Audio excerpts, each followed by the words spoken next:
నమస్తే. ఇప్పుడు మీరు చూడబోతున్న వీడియో ఖచ్చితంగా మీకు ఉపయోగపడుతుంది, నచ్చుతుంది కూడా.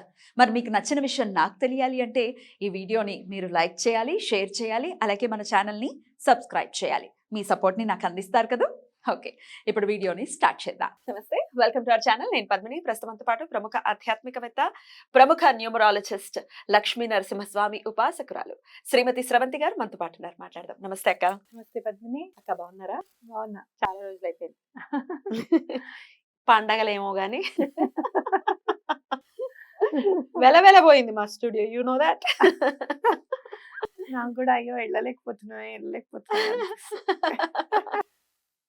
Just kidding. పండగ ఎలా జరిగిందక్క? చాలా బాగా చేసుకున్నారా? చాలా బాగా జరిగింది. అక్క రేపు గురువారం అష్టమి తిథి వస్తోంది. ప్రతి శుక్లపక్ష అష్టమిని చాలా విశేషంగా దుర్గాదేవిని పూజించేటటువంటి వాళ్ళు ఉన్నారు కదక్క. మీరు కూడా చెప్తూ ఉంటారు.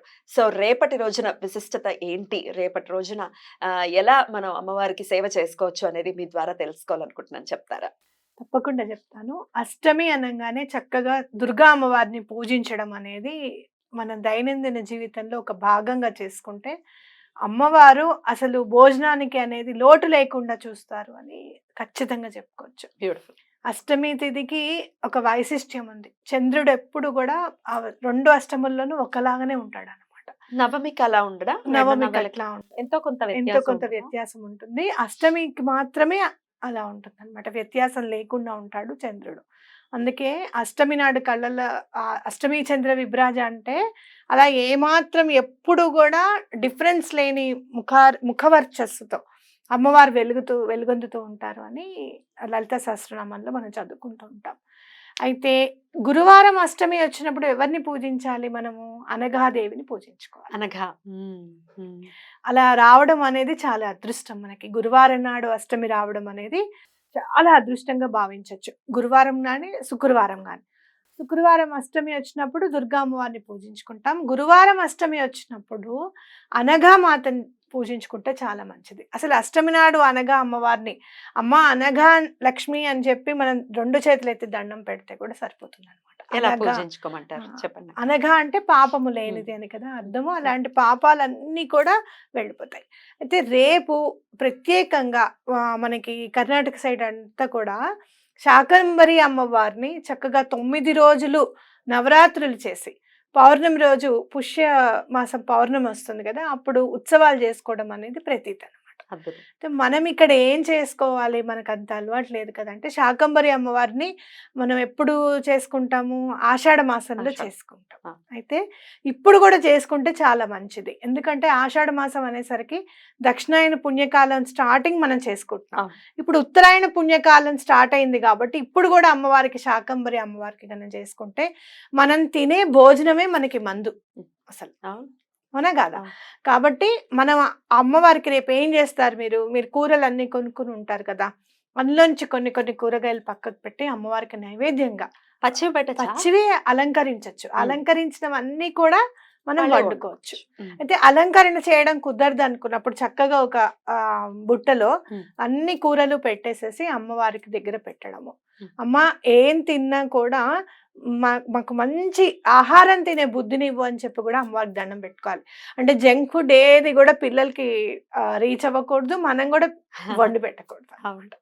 కాబట్టి ఆరోగ్యప్రదమైన ఆహారాన్ని తినే శక్తిని మాకు ఇవ్వమ్మా, ప్రతి దాంట్లోనూ నీ కరుణ నింపు తల్లి అని చెప్పి దండం పెట్టుకోవడము. అమ్మవారికి ఏదైనా సరే అలా చేశారనుకో, అష్టమి అనేసరికి ఇంకా కూరగాయలు మనం పెట్టకపోతే మనకి ఏదో అయ్యో ఇవాళ పెట్టలేదే అని అనిపిస్తుంది అనమాట. ఏది ఉంటే అదే పెట్టండి అమ్మవారికి.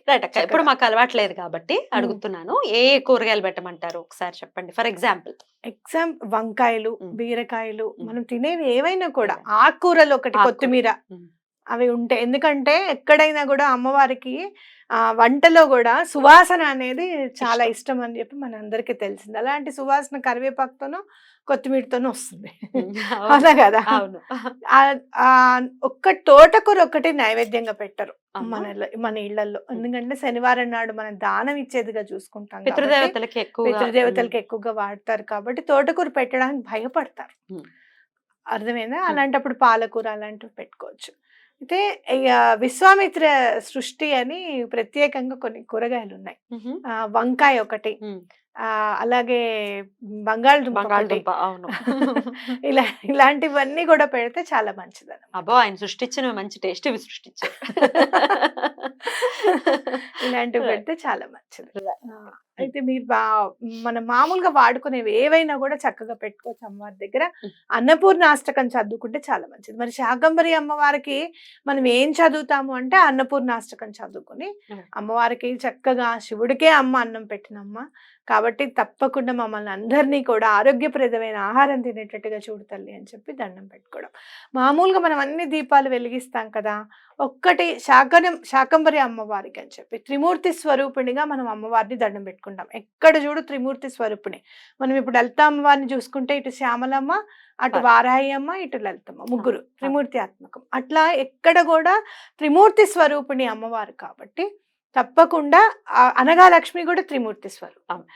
కాబట్టి అమ్మవారికి ఏం చేయాలి? 3 ఒత్తులు వేసి ప్రత్యేకంగా ఒక ఆవు నెయ్యి దీపం వెలిగించండి. ఆవు నెయ్యి మాకు స్తోమత లేదు అనుకున్న వాళ్ళు చక్కగా నువ్వుల నూనె, కొబ్బరి నూనె మీ ఇష్టం ఏదైనా వెలిగించండి. ప్రత్యేకంగా అమ్మవారికి దీపం వెలిగిస్తే ఆ రోజు ప్రత్యేకమైన సేవ చేసినట్టుగా కూడా మన మనసులో మనం భావించుకుంటాం. అలానే అంటే అమ్మవారి మీద మనసు కేంద్రీకృతం అవుతుంది. రైట్. రైట్.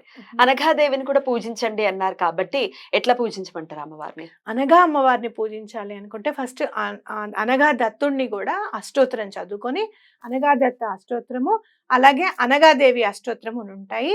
అవి 2 చదవాలన్నమాట. ఇద్దరు కూడా విడివిడిగా మనం ఇద్దరికి పూజ చేయకూడదు. అనగాష్టమి అని అంటే అదే కదా, వాళ్ళిద్దరిని కూర్చోబెట్టి పూజ చేస్తాం.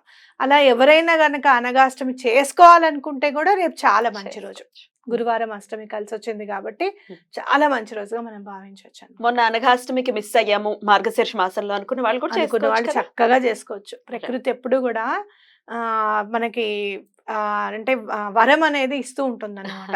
ఆ రోజు చేసుకోలేకపోయామే అని అనుకుంటే ఈ రోజు ఇలా వచ్చింది చూడు. అందిపుచ్చుకోండి. ఈ రోజు అదే. మళ్ళీ వస్తోంది. అద్భుతం. అట్లా. అద్భుతం. మేము ఎన్ని తెచ్చుకోవాలి చెయ్యాలని అనుకుంటే ఉమ్. చక్కగా అనగా వ్రతంలో మీరు ఏమేం రెడీగా పెట్టుకోవాలి అనేది ఉంటుందన్నమాట. ఉమ్. కాబట్టి మనం కొబ్బరికాయలు అవి ఇవన్నీ రెడీ చేసేసుకొని అక్కడ పెట్టుకుంటే ముందు రోజే చక్కగా ఒక ప్లేట్లో పెట్టి పెట్టుకున్నాం అనుకో రేపు వ్రతం చేసుకోవడం ఈజీగా ఉంటుంది చాలా.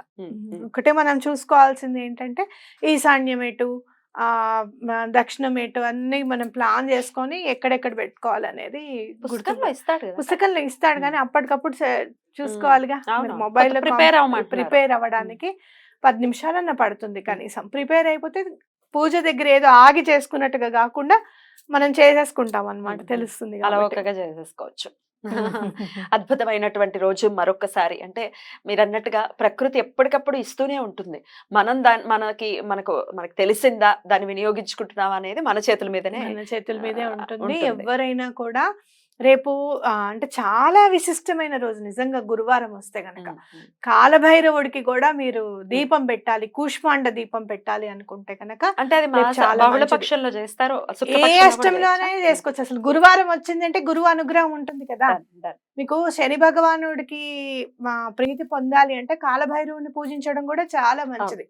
అది గురువారం నాడు చేశారనుకో, ఇప్పుడు మీరు కూష్మాండ దీపం అంటే ఏంటి? శాకంబరి అమ్మవారికి కదా, గుమ్మడికాయ. అవునా కదా? అవును. అది చక్కగా ఇవాళ తెచ్చేసుకొని రేపటి రోజున గుమ్మడికాయ ఆడవాళ్ళు మాత్రం పగలగొట్టకూడదు, కొయ్యకూడదు. మగవాళ్ళతో చక్కగా కోయించేసుకొని కూష్మాండ దీపం పెట్టుకున్నా కూడా రేపు చాలా మంచిది అన్నమాట. Beautiful, beautiful. చాలా అద్భుతంగా చెప్పారక్క.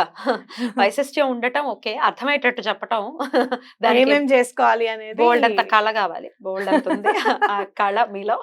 Thank you. చాలా చక్కగా మాకు వివరించారు. ప్రతి ఒక్కరు మనందరం కూడా వినియోగించుకుందాం రేపటి రోజున. థ్యాంక్ యూ సో మచ్ అక్క. నమస్తే. నమస్తే.